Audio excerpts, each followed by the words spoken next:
Inventando Moda. Precisamos falar sobre Outubro Rosa. Esse é o mês da prevenção e da conscientização contra o câncer de mama. E muita gente já sabe, a melhor maneira de curar a doença é o diagnóstico precoce. Por isso, aqui vai o nosso alerta. Procure seu médico e faça exames regularmente.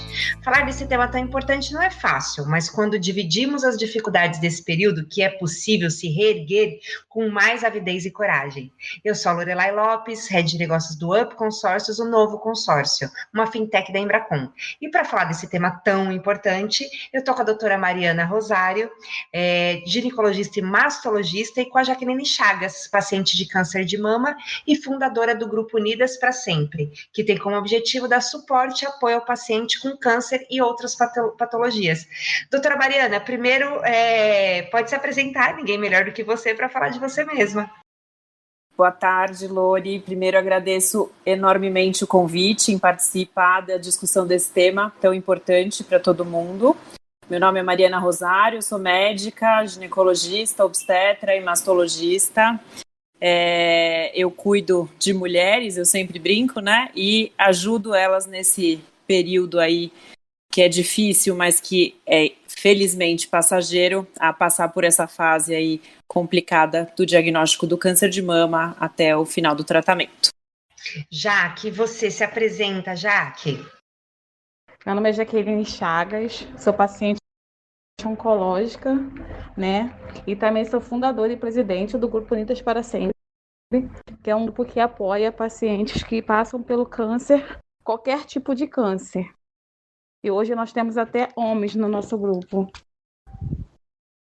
Tá, para começar o nosso bate-papo, doutora, primeiro para você, o que as mulheres precisam saber sobre os cuidados preventivos? Acho que é a pergunta básica, né? Eu acho essa pergunta super importante porque a gente confunde prevenção com detecção precoce. Então todo mundo fala, quais são os exames preventivos, né? Exame não previne doença nenhuma. Né? O exame detecta a doença precocemente. Então, isso acho que é a primeira coisa que tem que ser deixada clara para todo mundo. O que previne a doença são hábitos saudáveis de vida. Então, alimentação saudável, exercício físico regular, cuidar da saúde mental, suplementação de vitaminas e minerais que estão faltantes, né? Então, isso sim realmente vai prevenir a gente de ter o câncer. Os exames, eles são super importantes, mas eles são feitos para que a gente tenha um diagnóstico precoce da doença. Queremos receitas. Quando você fala de suplementação, enfim, o que exatamente? Quer dizer, quimicamente falando no nosso corpo, dá para prevenir com suplementação mesmo? Não só a suplementação, né? A suplementação é um dos pilares, mas todo o estilo de vida, né? Hoje a gente tem uma ciência que a gente conhece como epigenética. Então, é o que está acima da genética. Eu consigo modificar a expressão dos meus genes, tá? Então, pode ser que eu tenha herdado um gene que está lá no meu cromossomo, que isso não tem como a gente escolher, mas eu consigo coordenar a expressão ou não daquele gene com, aí sim, hábitos saudáveis. Então, uma alimentação de acordo com o que a gente precisa de melhor, exercícios físicos regulares. A suplementação é assim, mesmo a gente se alimentando muito, muito bem, a gente não tem acesso a todas as vitaminas e minerais que a gente precisa, né? É impossível a gente comer tudo que a gente precisa. Então, é fazer exames regularmente, dosar essas vitaminas e esses minerais e fazer a suplementação de acordo com a necessidade. Não é ir na farmácia e comprar o primeiro suplemento alimentar que existir lá e sair tomando que nem doido, que não é bem assim, né? É conforme a necessidade. Tá, mas quando a gente vai numa consulta de rotina, o médico ele já está preparado para isso? Olha, de acordo com a sua idade, é importante que você tenha essa suplementação? Ou não? É uma coisa que tem que ser, enfim, a gente tem que pedir, a gente tem que falar, olha, eu quero. Então, teórica. Eu tô perguntando isso porque nunca ninguém me indicou, então, né, eu faço... Não, mas é verdade, é isso aí, é isso aí. Teoricamente ele teria que estar, né, preparado para isso, mas não são todos os médicos que têm essa visão integrativa do paciente. Geralmente a gente chega no médico e ele quer tratar aquele órgão. Então, eu tenho problema no olho, eu vou ver o olho e dane-se o resto, né? Mas às vezes a origem do meu problema no olho é um outro problema que iniciou, por exemplo, no intestino, não sei, né? Em qualquer outro órgão, né? Eu tenho problema cardíaco que iniciou de um estresse que eu passei no trabalho, né? Então a gente tem que entender, eu acho que a medicina moderna, né? A medicina que a gente julga hoje, integrativa, preventiva, funcional, longevidade, que é a medicina mais moderna que a gente tem hoje nos dias de hoje, ela tem que ver o paciente integralmente, né, como um todo. Eu tenho que entender, eu sempre brinco, por trás de todo o câncer de mama tem uma história de uma paciente que passou por alguma coisa na vida dela que não foi bem resolvida. Eu brinco que quando eu ficar mais velha eu vou escrever um livro, porque a gente só escreve livro quando a gente fica velhinho, né? Então eu ainda vou escrever um livro contando as minhas histórias, porque eu gosto muito de investigar as pacientes bem no fundo, né? É uma característica minha, sempre fui assim. E quando a gente entra nessa profundidade do paciente, você vê que tudo está interligado. Então, a questão de alimentação, a questão de hábitos de exercício, a questão de suplemento, a questão psicológica, né, o estresse, a vida que a gente vive, o que nos trouxe até aqui, isso tudo vai causar o desenvolvimento, vai participar do desenvolvimento da doença. Diante de tudo isso que a doutora falou, o que te dá aqueles insights, assim, lógico, você vive... Inclusive, eu olhei a página, né, do Unidas para Sempre, você comentou, na hora que você disse, são todos os tipos de câncer, inclusive tem homens. Eu não sabia, eu achava que era exclusivo, né, enfim, até para câncer de mama. Mas o que você enxerga, assim, de que você vê lá na ponta, entre as pessoas com quem você convive, entre o trabalho que você faz, de ações preventivas? Lá na ponta do que a doutora falou, que de tanto oncologista e mastologistas que eu já passei pela minha vida, eu meio que me identifiquei dela falar que tem alguma coisa por trás, né? Então, assim, você vê que a maioria das pacientes, até eu, tem uma história lá de trás, né? Aí o teu corpo vai, acho que dando alerta, né? E no caso, o meu corpo, quando ele deu o alerta, foi do câncer, mas eu vim passando coisas desde pequenininha e fui guardando aquilo. Eu sempre tinha uma saúde bem assim, uma imunidade super baixa. E aí eu tinha coisas que a gente vai guardando, né? Coisas familiares, histórico, né? E isso que a doutora falou mexeu comigo de uma certa forma, porque eu concordo com o pensamento dela. Tá interligado, sim. Mas talvez nem todos os médicos, é o que eu tô dizendo, eu realmente fiquei assustada quando ela falou é uma pergunta, ainda falei, uma pergunta tão básica, né? Ações preventivas, ok. Opa, peraí, eu não sabia disso. Porque a gente, inclusive a próxima pergunta é essa, né? Em relação a como identificar a doença. Aí sim, o exame, sintomas, enfim. Mas você já ouviu, você disse que passou por diversos médicos, enfim, já ouviu essa abordagem do preventivo, daquilo que tem que ser feito ou não? Não é comum falar sobre isso? Já ouvi, mas não é tão comum. E existem muitas pessoas, como a Jaqueline Chagas, que vivia por trabalho, né? Por querer ter uma estabilidade de vida melhor.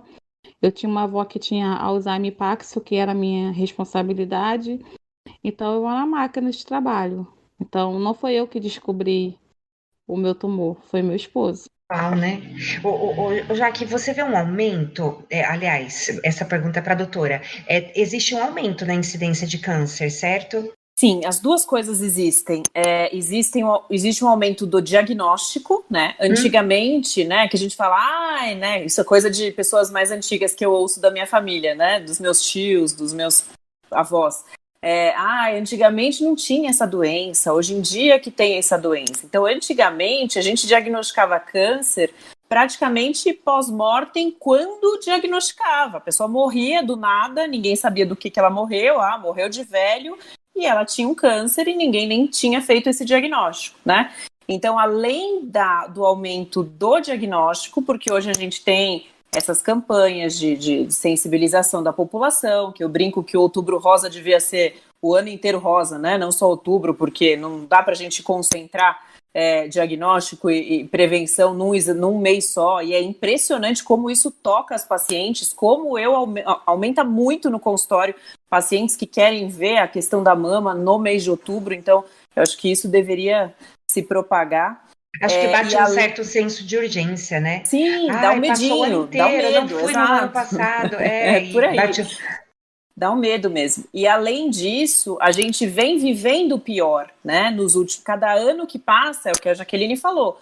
O povo só trabalha, ninguém tem tempo para se cuidar, digamos assim. E se cuidar não é ir no médico necessariamente, mas é cuidar do que você come, de como você vive, de como está tudo isso, né, com relação ao que está acontecendo. Então, a gente é obstinado por trabalhar loucamente e a gente não tem tempo de parar para pensar que a gente precisa de um tempo para renovar a mente, né, para entrar em contato com a gente mesmo.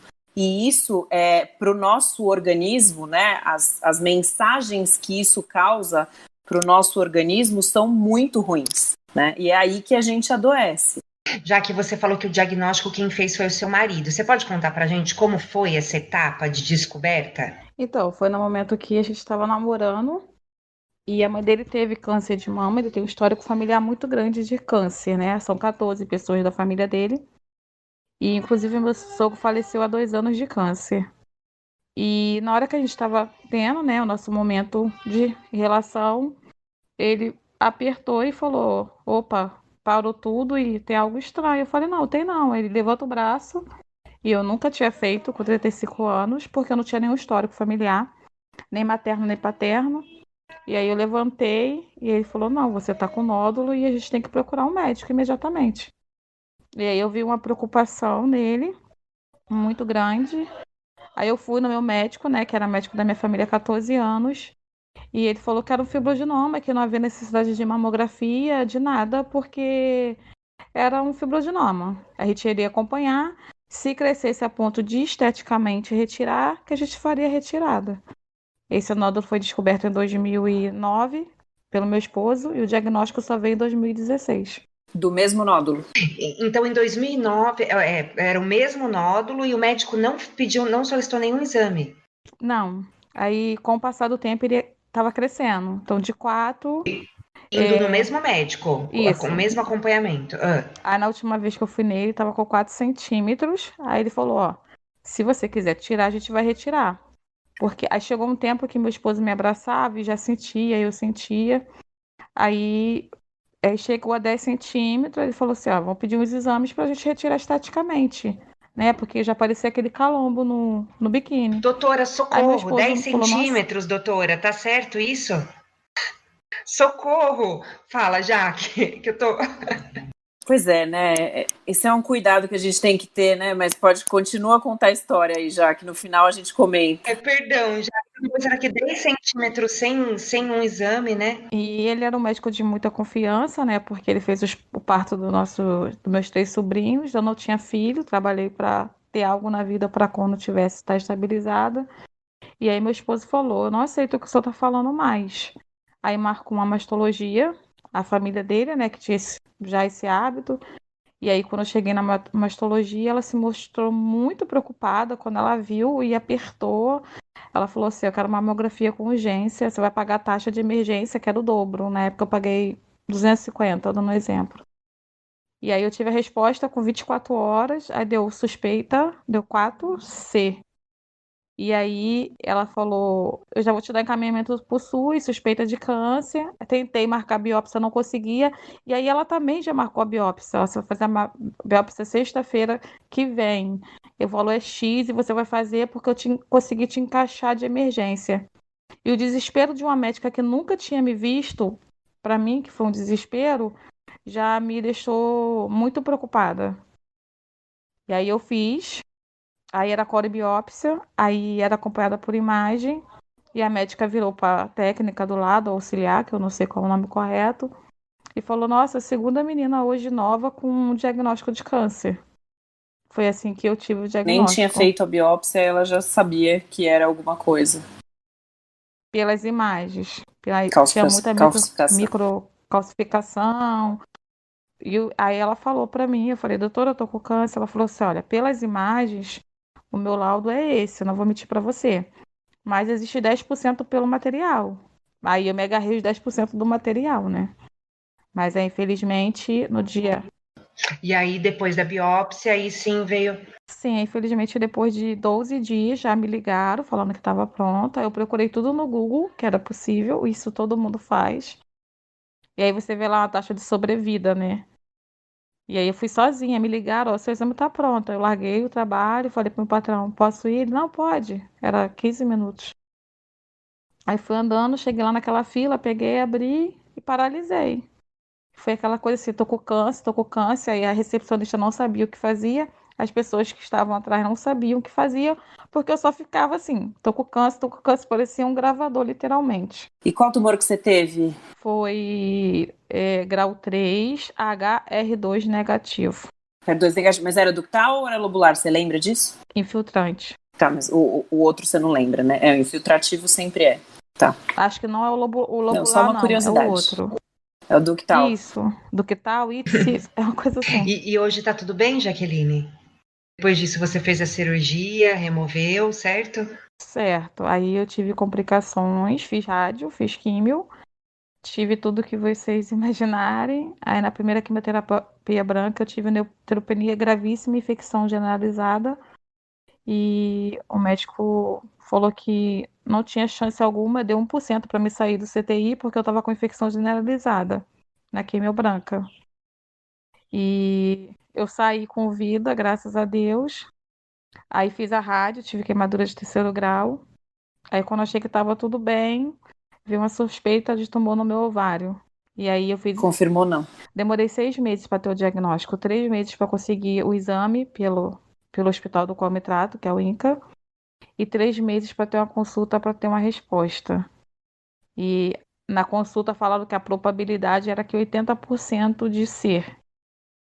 E aí eu não esperei nos 20%, eu esperei os 80% mesmo, e aí eu vinha sofrendo muito, muitas hemorragias, eu tive endometriose, espaçamento uterino, útero 4 vezes, 3 vezes maior do que o normal, era cólicas insuportável, de repente eu estava no lugar, vinha aquela dor, parecia, desculpa a expressão, que eu estava urinando sangue, transfusão de sangue, tentando operar daqui, aí veio o resultado, aí marcaram a consulta de emergência, morfina, aí descobriu que não era câncer, porém eu tinha que te retirar porque eu estava com muitas complicações devido ao tamoxifeno. Aí eu fiz uma ilectomia laparoscópica, é aquela que é aberta até em cima do umbigo. Esterectomia, aí você tirou o útero e o ovário também. Uhum. Infelizmente. Aí o sonho da maternidade de gerar, né? Porque a gente pode gerar de várias formas, mas o sonho de sentir mexendo dentro de mim, porque eu perdi um filho com 5 meses, quando eu tinha 27 anos. E esse sonho, infelizmente, acabou, né? Já que para entender a ordem cronológica de tudo, então com 2009 foi quando você foi ao médico pela primeira vez, 2016 você teve o diagnóstico, e aí nesse momento da retirada de útero, ovário, a gente está em 2016? Não. Não, a retirada de útero e ovário foi no ano de 2019, 7 de julho. 2019. Então você já vinha, então você ficou 3 anos em tratamento, na luta contra o câncer, enfim, até o ano passado, Sim. quando veio a retirada de útero e ovário. A gente enxerga no seu caso, né, já que acho que são várias situações, né, doutora? A questão dessa, não só da demora, lógico, né, no diagnóstico, não sei o que poderia ter te poupado, aí a doutora pode falar melhor se esse diagnóstico tivesse vindo antes, mas também essa questão do sofrimento que não tem muito, poderia ser poupado, né, nessa questão de 3 meses para um exame, você já passando por um processo, né, de luta contra um câncer e ter que esperar 6 meses, na verdade, para um outro diagnóstico, já sabendo de um pré-existente, enfim, acho que é tanta coisa aí que poderia ter sido poupada, né, doutora? É complicado, né, falar disso. Eu fiquei ouvindo a história e fiquei me contorcendo aqui, acho que vocês viram, né? Acho que a primeira coisa é difícil a gente falar, eu sempre falo, não julgo ninguém, né? Não julgo nenhum médico, porque cada um tem a sua forma de atender e de conduzir casos, mas a primeira coisa é quando o assunto não diz respeito à nossa sapiência, digamos assim, né? O que a gente estudou, às vezes a gente dividir opiniões com colegas é a melhor opção. Você ter aí 7 anos de... Não sei se esse primeiro nódulo realmente já tinha algum componente, né, de câncer dentro ou não. A gente não sabe de nada, né? Infelizmente, a gente fica colocando 1000 opções, mas, assim, eu sou muito chata, eu peço ultrassom para a menina de 12 anos que vai no meu consultório, entendeu? Eu sou extremamente chata.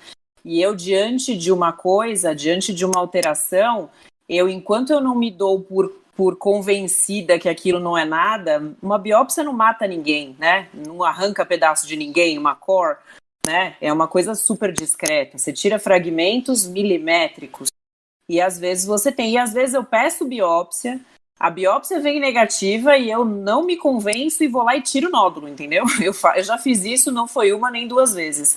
Mas quando a gente tem uma alteração que chama atenção, e ainda mais uma paciente jovem, né? Sem nenhum exame de imagem, pelo menos, pelo que ela falou, não tinha nenhum exame de imagem para nos nortear aí se realmente tinha morfologia de benigno, se não tinha, né? Fazer esse acompanhamento semestral, que é o que a gente faz diante de qualquer nódulo que aparece, independente do tamanho, né? A gente precisa acompanhar de 6 em 6 meses para ver se ele cresce, melhora, diminui, aumenta. Então, eu acho que essa preocupação, e independente, eu tenho uma paciente que eu diagnostiquei um câncer com 30 anos, que ela tinha um espessamento na mama, ela tinha uma coisa que ela palpava que era mais dura, e bem aqui na região que a gente tem mais glândula, próxima à axila, que já é normal disso ter. Só que eu não gostava daquela palpação, e pedi exame, pedi ressonância, pedi ultrassom, pedi mamografia, e não dava nada. Eu abri essa paciente, tirei essa área que estava alterada e mandei para análise. E ela tinha um câncer de mama com 31 anos, né? Então, eu acho que às vezes eu brinco que medicina é 50% estudo e 50% intuição, né? Que a gente tem que ter um anjinho piscando ali para nos fazer, às vezes, entender algumas coisas. Então, essa intuição, às vezes, falta para algumas pessoas, infelizmente, e aí a gente tem as consequências, né? De fazer um diagnóstico num período mais avançado, eu não sei, você já tinha algum tipo de metástase, Jaqueline, ou não? Não tive nenhum tipo de metástase. Graças a Deus, né? Por isso que eu tenho um oncologista que hoje me acompanha, que foi um médico do INCA, e que meu caso foi bem complicado. Ele até falou assim, de 2009 para 2016 você já teria metástase ou tá morta. Ou então, Exato. Eu posso dizer que no milagre da vida Deus botou a mão aí dentro e segurou, porque... Com certeza, não tenho a dúvida. É a única explicação que ele fala, que não teria como ser, e se Deus botou a mão e segurou. Doutora, e agora sim, falamos de prevenção, tá aí a história da Jaque, que sem dúvida é um alerta, não é verdade, para a gente, mas agora falando sobre como identificar mesmo, qual é o momento de fazer uma mamografia, como identificar os sintomas, enfim, as alterações, lógico, físicas. A questão dos exames é como eu disse, depende muito, não existe um protocolo, por exemplo, de quando iniciar a fazer ultrassom numa mulher, né? Não existe isso. É bom, cada médico tem o seu, né? A mamografia, a Sociedade Brasileira de Mastologia recomenda a partir dos 40 anos ainda no Brasil, apesar de o SUS ter aumentado essa data para 50, né? Mas a Sociedade Brasileira de Masto ainda continua pregando que a gente deve iniciar a mamografia aos 40 anos. Em alguns casos específicos de histórico familiar muito intenso, a gente inicia a mamografia 10 anos antes do caso mais jovem da família. Então, a primeira pessoa que foi diagnosticada foi aos 40 anos, a gente inicia aos 30 anos mamografia nos parentes de primeiro grau mais próximos e assim por diante, né? Então, só nesses casos mais raros ou, às vezes, alguma dúvida de diagnóstico, por exemplo, eu pedi um ultrassom e veio um nódulo que eu não estou muito contente, às vezes a gente solicita uma mamografia para complementar esse diagnóstico e avaliar se tem alguma chance de ter alguma doença mais intensa. Além disso, o exame físico no médico, quantas pacientes eu atendo, e assim, meu consultório hoje em São Paulo é um consultório que atende, não atendo convênio, só trabalho com particular, e atendo várias pacientes que nunca fizeram uma palpação de mama no consultório do ginecologista, tá? Isso é totalmente inaceitável, parece que o povo tem medo de palpar a mama, né? É impressionante. Isso também é super importante porque a gente tem um treinamento dessa palpação e às vezes a gente consegue sentir alguns nódulos que a paciente não conseguiria sentir sozinha. O autoexame, todo mundo, o autoexame. Tudo bem, no caso da Jaqueline, ela ia ter sentido se ela fizesse o autoexame porque era um nódulo grande, mas em casos de tumores pequenos, o autoexame ele não é eficaz, porque a paciente, como eu acabei de dizer, não tem treinamento para isso, e mesmo tendo treinamento, às vezes nem a gente consegue palpar alguns tumores. Então, os exames de imagem são fundamentais em qualquer momento da vida, tá? Então, o diagnóstico ele pode ser feito através de exames de imagem, através da palpação no médico e através do autoexame.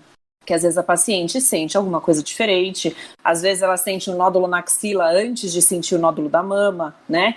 Tem várias manifestações, né, e até os casos mais graves que tem pacientes que já têm sintomas das metástases, né? Esses dias uma mãe de uma funcionária minha, de uma ex-funcionária minha, ela teve o diagnóstico, ela fez uma ascite, né, que é a água na barriga, quando junta a água na barriga, e o diagnóstico dela era câncer de mama com metástase hepática e o fígado já estava num nível de sofrimento que ele já estava em insuficiência, né? Por isso ela começou com a ascite. Então, são os mais floridos sintomas aí, mas eu acho que o mais importante é o diagnóstico precoce e é pegar quando não se sente nada, pegar através de exames de rotina mesmo. Certo. Jaque, o Grupo Unidas para Sempre é um projeto que apoia e ampara as pacientes, certo? O que te motivou e há quanto tempo você formou esse projeto? Então, esse projeto ele tem 2 anos, ele foi fundado no dia 15 de janeiro de 2018, quando eu estava esperando a confirmação ou não de um segundo câncer. Então, eu estava meio que entrando em parafuso pelo tempo do exame que eu tive que aguardar e pelo tempo da demora que eu tinha que aguardar a resposta. E eu participava de outros grupos, eu era muito participativa, e uma amiga falou assim: por que você não cria um projeto? Começa com a gente. Então, eu comecei com amigas que descobrimos o câncer juntas, ou meninas que, quando eu comecei, estavam lá, né? E aí surgiu o Projeto Unidas para Sempre, como um grupo de apoio, né? E que hoje está virando um instituto, graças a Deus.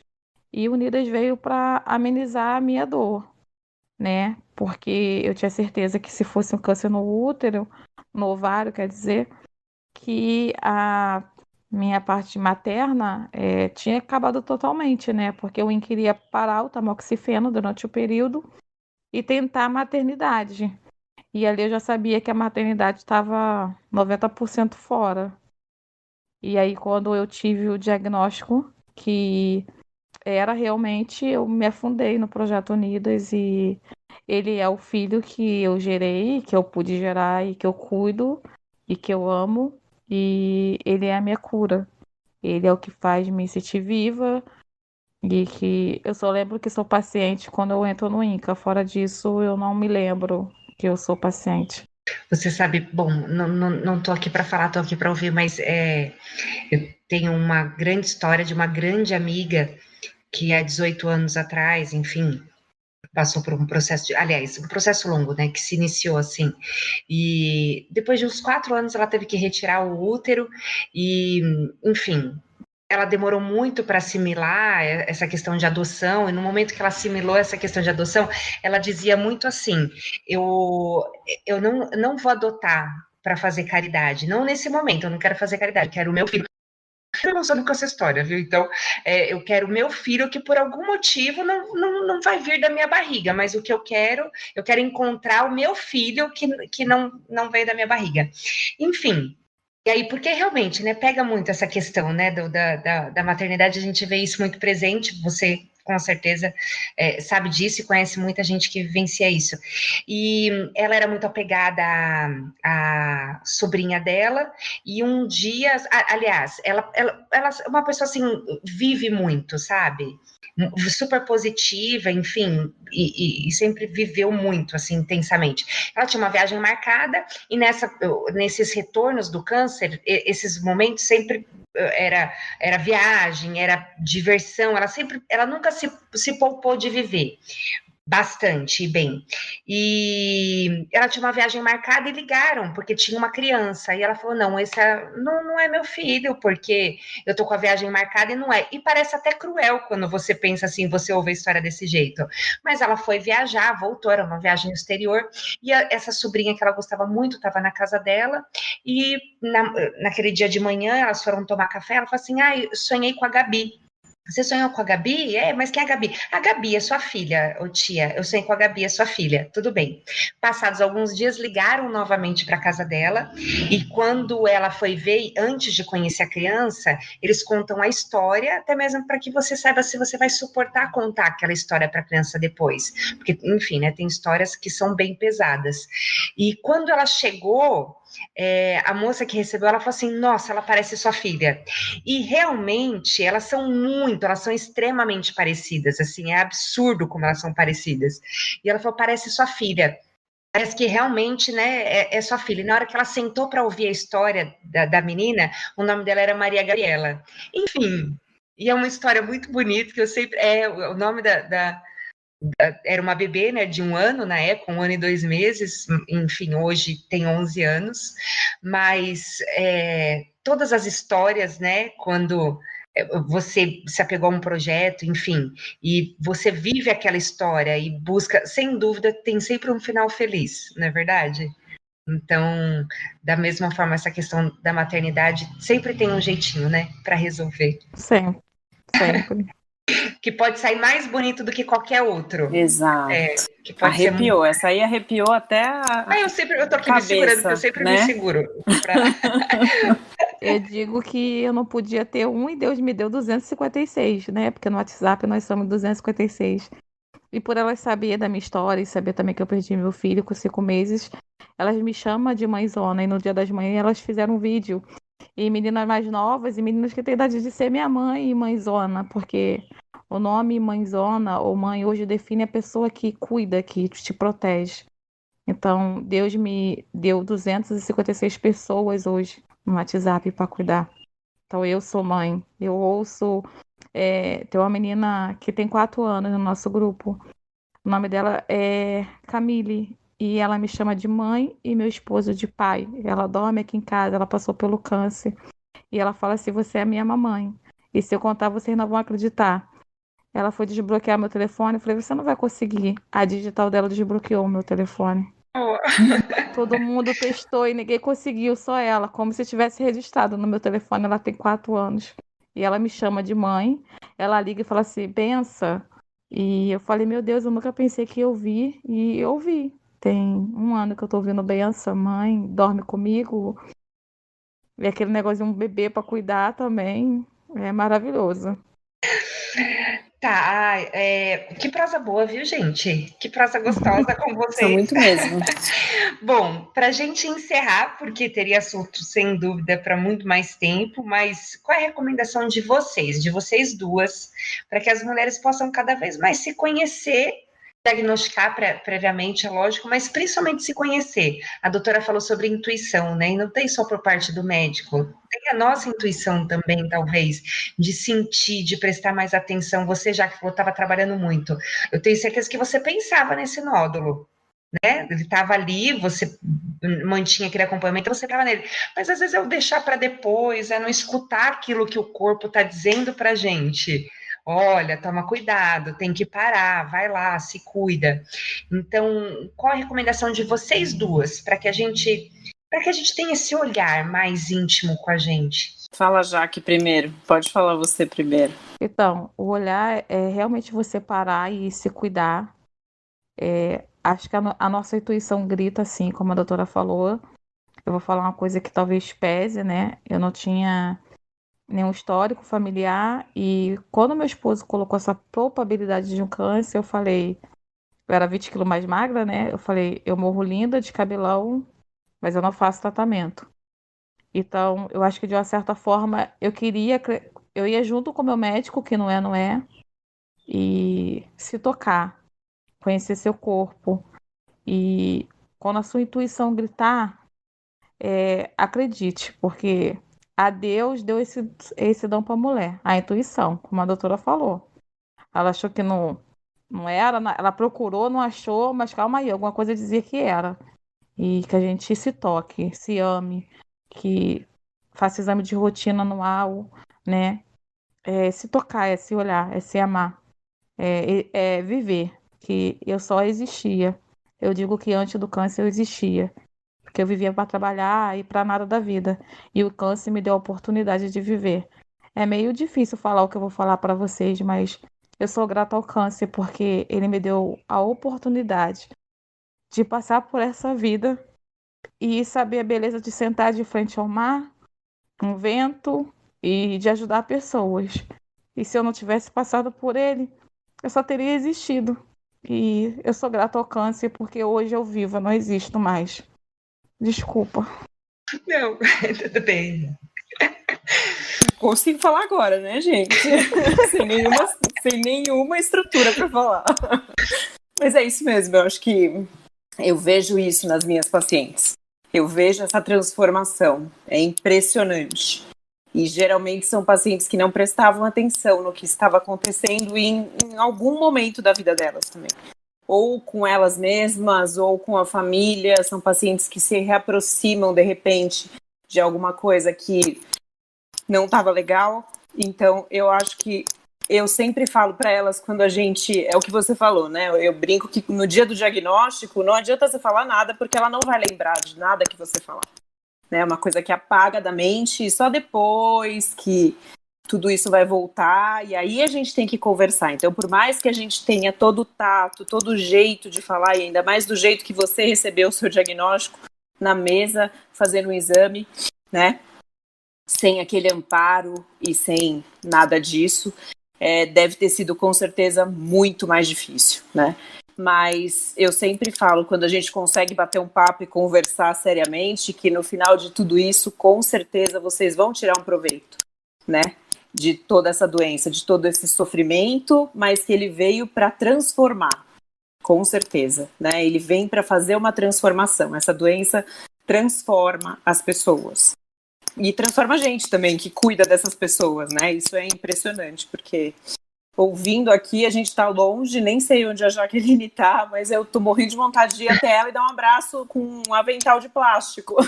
Que nem isso a gente pode dar hoje em dia, né?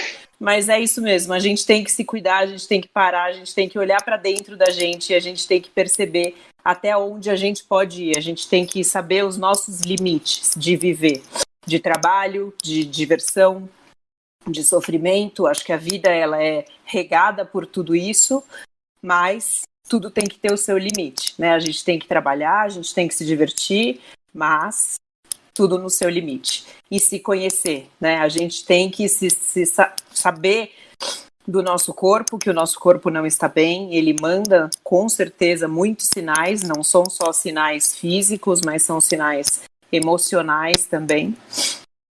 E saber esse autoconhecimento e a ajuda, né, de uma pessoa, de um médico ou de qualquer pessoa que te dê essa informação para seguir e se proteger da melhor forma possível, acho que isso é fundamental.